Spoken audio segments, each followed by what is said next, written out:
Hello, everybody. Welcome back to Frequencies, the place where we hear about the things we're too scared to see. We talk about horror movies, horror movie news, horror movie marketing, all that jazz. And today we're highlighting horror movie marketing, specifically elevated horror movie marketing. Now, normal horror movies tend to lean into marketing like quite a bit. There's no, let's say, how would you call it? There's no sleepers nowadays when it comes to like average horror movies, like when it comes to like whatever The Conjuring's devolved into, and like the newest Insidious movie. What's another good one? But my favorite genre of film right now is it's a bad term, but elevated horror. I think horror is just kind of coming into its own for this decade, the 2020s, with definitely kicking off with something like Hereditary. But in my eyes, apart from the movie itself, I think the marketing really is what can make or break a movie. So there's obviously times where you never hear about a movie and you go to see it or watch it and it ends up being great and it ends up being one of your favorite movies ever. Hey, I watched Strange Darling in the summer of 2024 without knowing anything except for a YouTuber I watched that said, hey, it's a good cat and mouse story, go see it. And I went and saw it on an afternoon, and I think it's one of the most brilliant, it's the most brilliantly told, drip-fed horror movies, or like thrillers, I guess, that I've ever seen. And it's definitely possible to have a great horror movie without marketing, but with marketing, I feel like it makes it an event.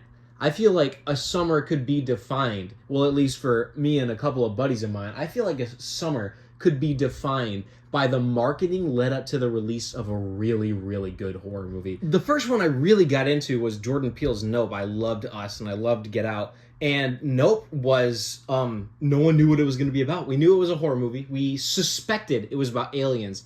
And in the trailer, it doesn't give anything away. It doesn't give about what the movie's going to be about. It doesn't give away the monster or anything. It's totally ambiguous, and each snippet that was in the trailer hooked you.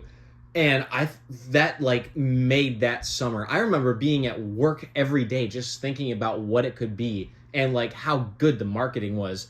A even better example was 2 years later when a film called Longlegs was coming out. It was starring Nicolas Cage as this like Zodiac style killer that the FBI was trying to hunt down, and it was like coming from this Studio Neon, and it was going to be this really dark serial killer movie.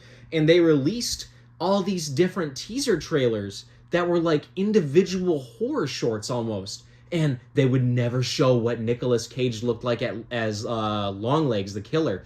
And they even did a thing where it was like the secondary actress to the film saw him for the first time in makeup, and the microphone on her shirt picked up her heart rate speeding up, and they used that as a marketing tool and still didn't show his face. And that like made my expectations for the movie soar. I mean, it wasn't like soared high, like elevation wise. Weapons was another really good one. Weapons was long awaited for me and a buddy of mine for probably 3 years after Barbarian came out. And Weapons is just you could do so much with a movie titled like Weapons. It could go in so many different directions. And with how vague and intriguing the trailers were and the teasers and the little snippets, it's like trying to solve what the movie is going to be about before the movie comes out makes it more exciting.